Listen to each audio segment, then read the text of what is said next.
hati kamu dengan mereka. Wala tattabi' ahwa'ahum, siapa mereka yang diperingatkan oleh Allah Subhanahu wa taala dalam surah Al-Maidah. Apakah mereka yang disebut dalam surah Al-Maidah ini adalah orang-orang Yahudi di zaman dahulu?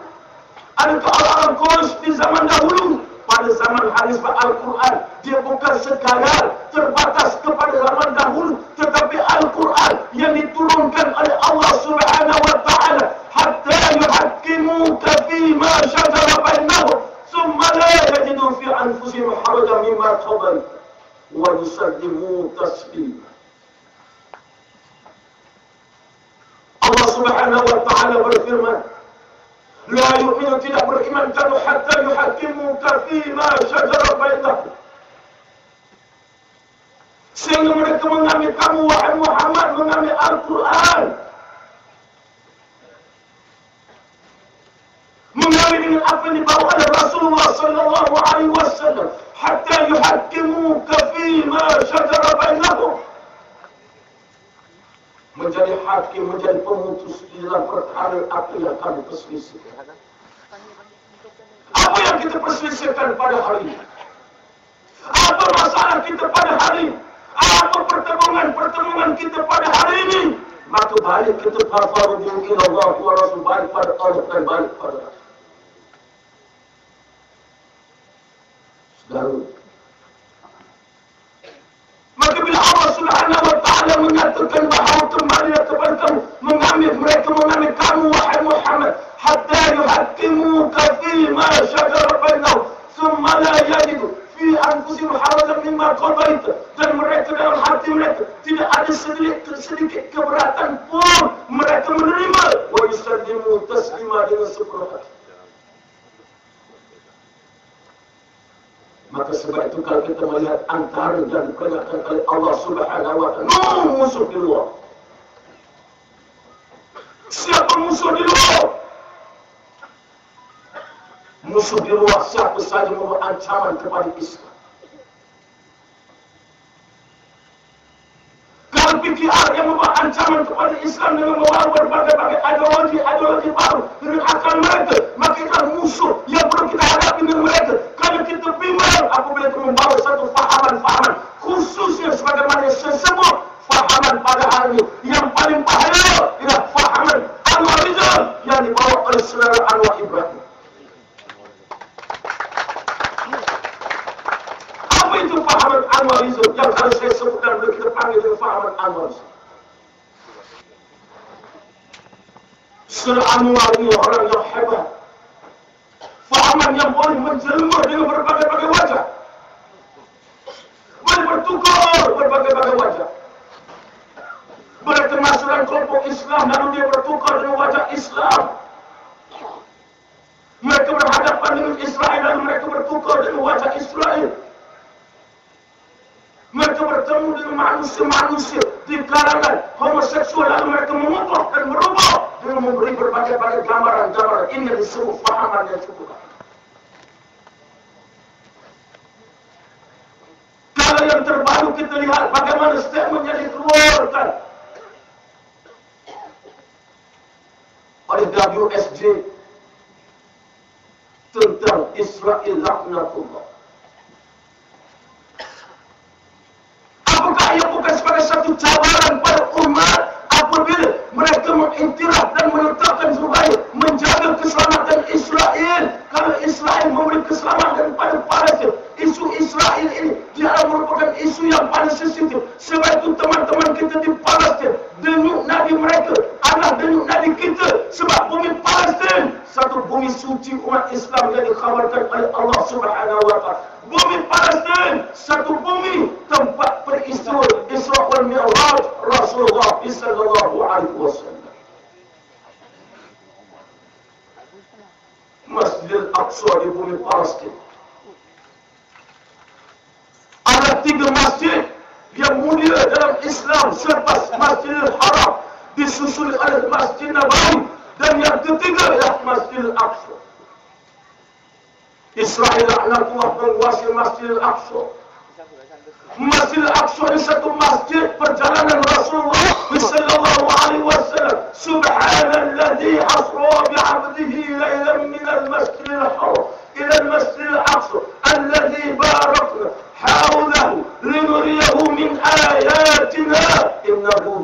As-Sami'u Al-Basir, sebagaimana surah Al-Isra yang sekarang kita baca bila menyambut Isra wal Mi'raj.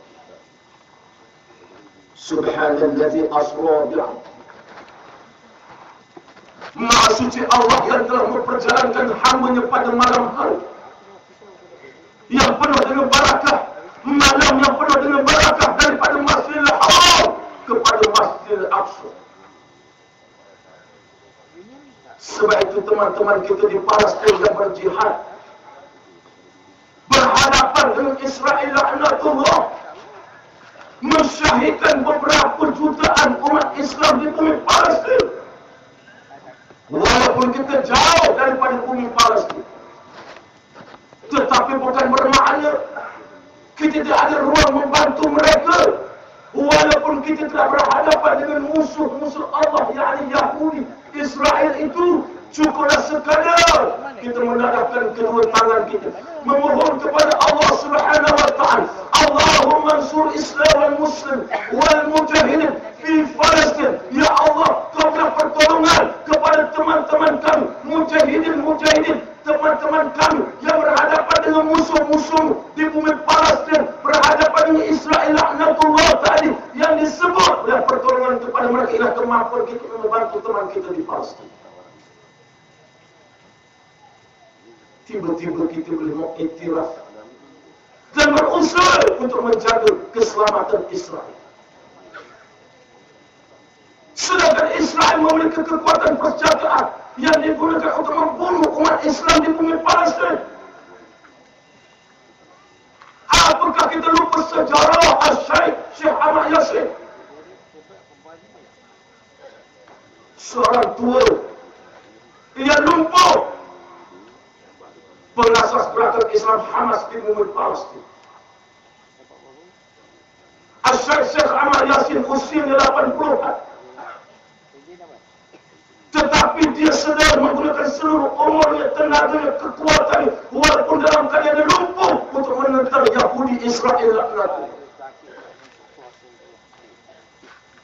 Sehingga kejahatan Yahudi ini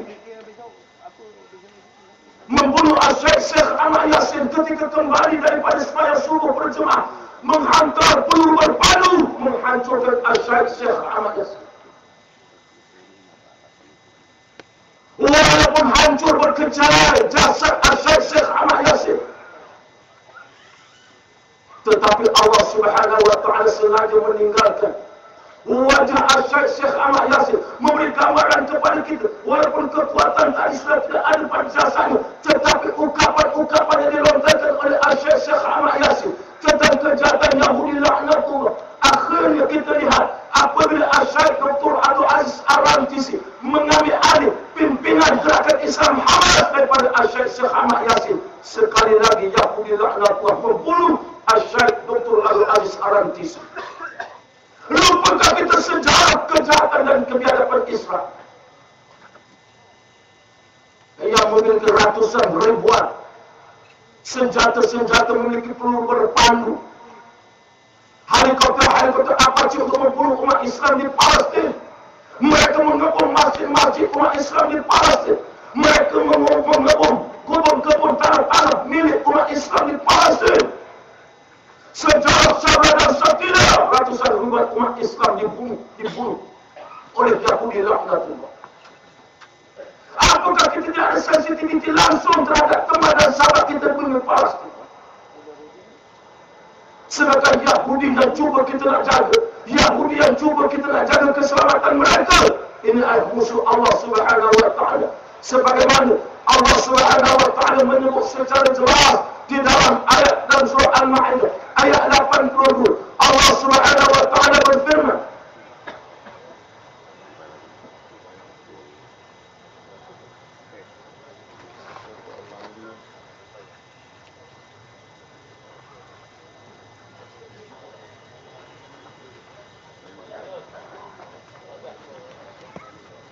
gangguan sementara, jangan betulkan TV Anda.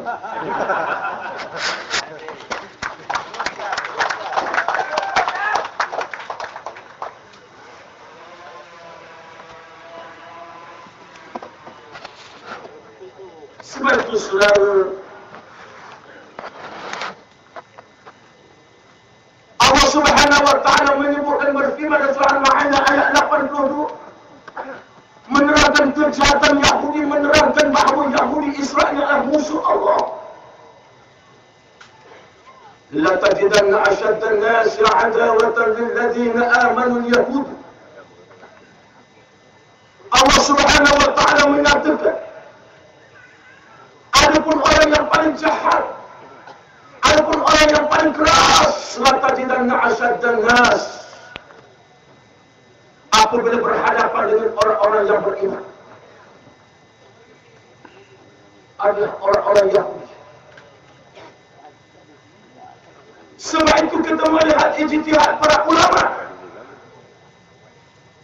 bahawa umat Islam di Palestin meletakkan bom di badan mereka, kemudian pergi ke pasar-pasar di Israel, di bumi Israel. Yahudi meletupkan diri mereka. Apabila umat Islam di bumi Palestin meletakkan bom di badan mereka, pergi ke tempat-tempat orang ramai yang terdiri pada bangsa Israel, lalu apabila mereka mengebom diri mereka, maka telah diijtihadkan oleh ulama-ulama, antaranya Syekh Dr. Yusuf Al-Qaradawi, antaranya Dr. Said Ramadan Al-Buti, menyatakan bahawa mereka itu bukan intihar, bukan membunuh diri, tetapi mereka dikenali sebagai amalan istihadiyah.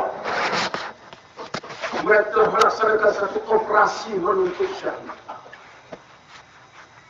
Ini satu ijtihad yang diletakkan oleh Syekh Dr. Yusuf Al-Qaradawi.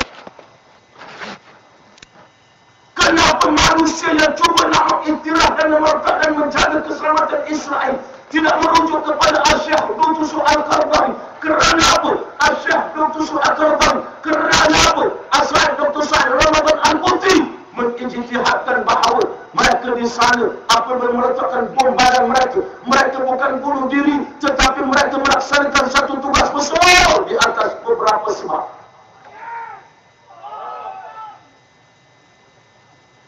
Sebab yang pertama ialah tujuan dan matlamat. Apa tujuan dan matlamat kita di bumi Palestin sana meletakkan bom lalu mengepung diri mereka? Tujuan dan matlamat tidak lain, yang pertama ialah untuk membebaskan bumi umat Islam. Nak membebaskan bumi Palestin.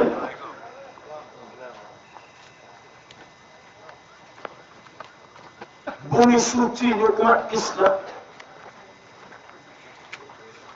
Sebab itu matlamat mereka membebaskan bumi Palestin dan menegakkan kalimat Allah Subhanahu wa taala. Maka sebab itu Syekh Dr. Yusuf Al-Qaradawi berijtihad demikian. Yang kedua, bahawa Syekh Dr. Yusuf Al-Qaradawi, Dr. Said Ramadan Al-Buti dan seumpama berijtihad. Kenapa mereka disebut sebagai mati syahid, menuntut mati syahid? Yang kedua adalah hadap sasaran yang satu. Ini kita harus faham. Dalam masalah intihar, dalam masalah bunuh diri, dalam masalah mati syahid. Yang kedua adalah merupakan sasaran. Sasaran adalah musuh Allah. Sasaran adalah Yahudi. Sebagaimana Allah Subhanahu wa taala menyatakan, la tajidanna ashadda an-nasi 'adawatan lil ladzina amanu yahud. Selalu sebab itu ancaman-ancaman ini kalau kita meletakkan keyakinan pada mereka, kita bimbang. Akhirnya mereka membawa suatu gerakan. Mereka membawa suatu perkara yang bertentangan dengan perintah Allah Subhanahu wa taala. Wa tattabi' ahwa'ahum, dan berhati-hati kamu dengan mereka. Bagaimana ancaman yang kedua yang kita harus bimbang ialah ancaman liberalisasi, ancaman pluralisme, dan ialah ancaman-ancaman yang dibawa oleh fahaman anwarisme. Apa itu fahaman pluralisme? Ialah menyamakan Islam dengan agama-agama yang lain. Benar Islam mengiktiraf kewujudan agama-agama lain.